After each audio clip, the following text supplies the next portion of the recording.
Is Pokemon Pocket, and why should you care if you're a digital card game enthusiast? Pokemon Pocket is the latest digital offering from the Pokemon Company that seeks to modernize the Pokemon card game in a way that is both approachable for new players and has fast and snappy gameplay that's not going to get you bogged down.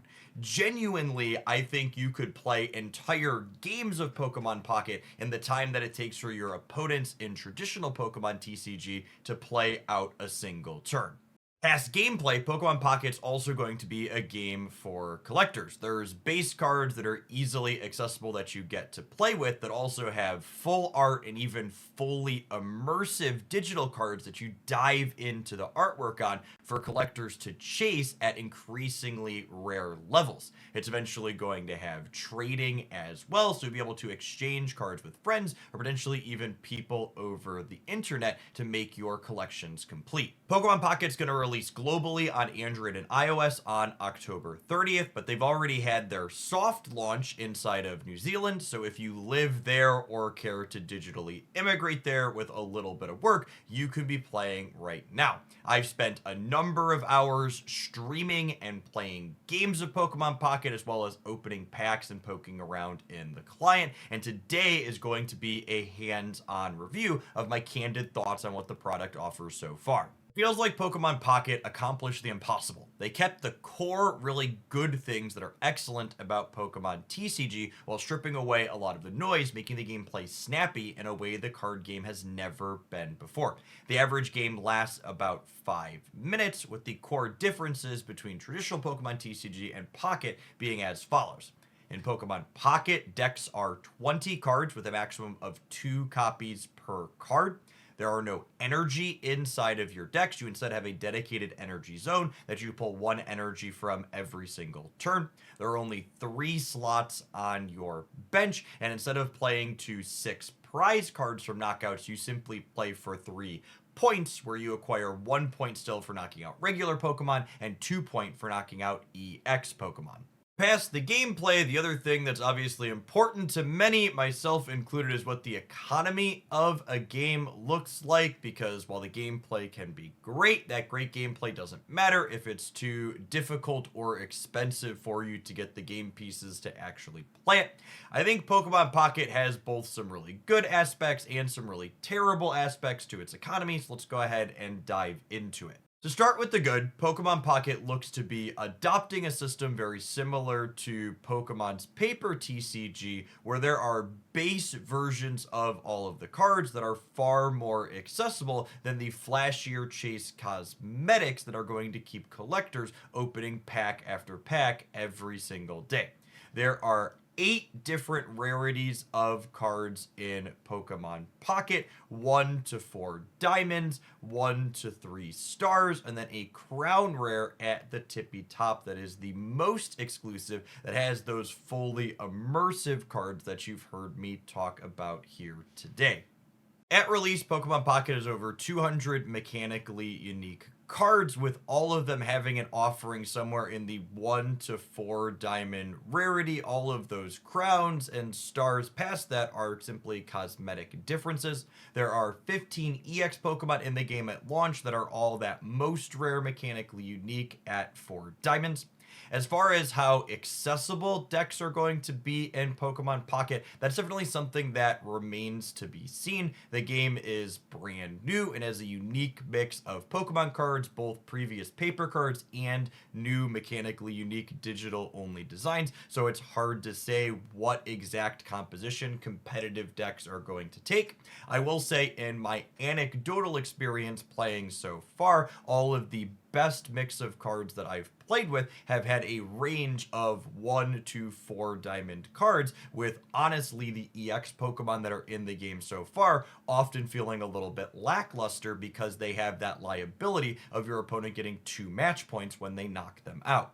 It's also worth noting that even if I could say with certainty that the decks in this first release largely use lower rarity cards, that's not necessarily guaranteed to be the case as Pokemon Pocket matures and its card collection grows. Power creep is a real concern inside of card games, digital and otherwise, and it's certainly possible in the future that more rare cards, i.e. those 4 diamond cards, could be more important than they are today at launch. While I'm trying to be clear here that we don't have certainty one way or another exactly how free-to-play accessible meta decks will be under this economy, I will say that of all the companies operating in our late-stage capitalistic landscape, Pokemon is actually the one that I think is most likely to make the base game affordable. Consistently in their paper TCG landscape, Pokemon makes it a point to make sure that their staple cards do not get above a certain price for their base versions, making it far more accessible than other games like Magic the Gathering. The first thing to be aware of when you're opening packs to get cards in Pokemon Pocket is that while there's only one set at launch, there's actually 3 different booster packs for that set that have completely different cards inside of them. You'll see some scroll above the booster packs and client that highlight the big hits that vary between them, but if you click the rates in the lower left-hand corner, you'll see that even the cards at the lower end differ between packs. At a base rate, you get 2 packs for free per day in Pokemon Pocket, with them each generating after you wait for 12 hours. There is an hourglass currency that you acquire for free in various ways that can speed this along, and you can also pay a premium currency, Pokegold, to speed it up as well. Speaking of Pokegold, another thing that Pokemon Pocket does that's very typical in the mobile game space is they kind of obfuscate exactly how much things cost and encourage you to buy more by giving you bonuses. What do I mean by this? Well, this is the Pokegold as you could purchase it in the client. You can see this is in New Zealand dollars because that's obviously where I currently live to access the soft launch, but it loosely translates to a 1 USD purchase at the top here for 5 Pokegold, or a 100 USD purchase for 690 Pokegold at the bottom. In addition to you obviously getting larger bonuses the more that you buy at once, something that's especially noteworthy is that the $1 worth of Pokegold is not quite enough to open a single pack on its own, which takes you 6 gold to fully accelerate. The next thing to call out about the Pokemon Pocket economy that's very typical of games in this space is that there are almost a dozen different currencies in the game at launch. This makes it difficult for you to easily track exactly what the monetary value is of any individual thing you're doing, and kind of encourage you to detach from the idea that you're spending money and instead just encourage you to push buttons to get things. Past the Pokegold and pack hourglasses that I mentioned a moment ago, we also have Wonder Hourglasses, we have Wonder Stamina, we have shop tickets, we have premium tickets, we have special shop tickets, we have emblem tickets, and I wouldn't be surprised if there's another currency or 2 that I'm not mentioning here that are buried somewhere in the client that I simply haven't discovered yet. To provide you with an anecdotal data point on my own Pokemon Pocket collection experience so far, in addition to all of the free packs that you get from various currency from playing at the beginning, I also purchased the full 720 Pokegolds worth of additional packs, which is 120 or 2 months worth of free-to-play packs. For all of this opening, I acquired 200 out of 226 of the mechanically unique cards in Genetic Apex, which means if this is a relatively average amount, you would expect to have about 90% of the cards in this first set after about 2 months of not spending anything and just playing the game and opening packs you get for free.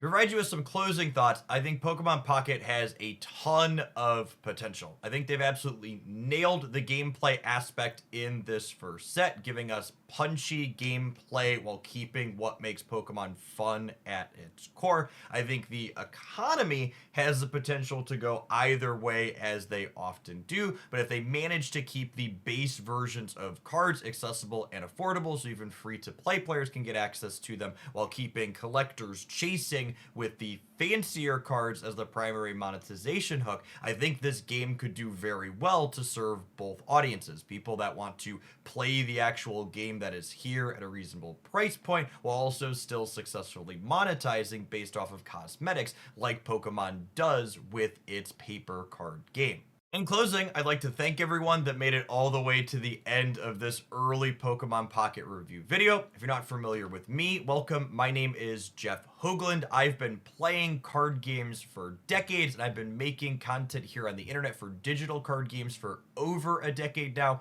It is my full-time job. I focused on Magic the Gathering for a long time before moving to Marvel Snap when that released at the end of 22. I personally am enjoying Pokemon Pocket's launch a great deal, and this channel here, Hoaglandia Pokemon Pocket, is a place where you're going to be able to find concise thoughts like this about the game as a whole and any news they put out, as well as regular deck highlights and other gameplay stuff for things that you can hopefully have fun playing with at home. If that sounds like something you'd enjoy, I'd encourage you to subscribe to the channel to catch more videos here, and make sure you tap the like button on this one and any others you enjoy to let that algorithm do its thing and help them reach more people. Thanks for watching, and good luck on your next pack openings.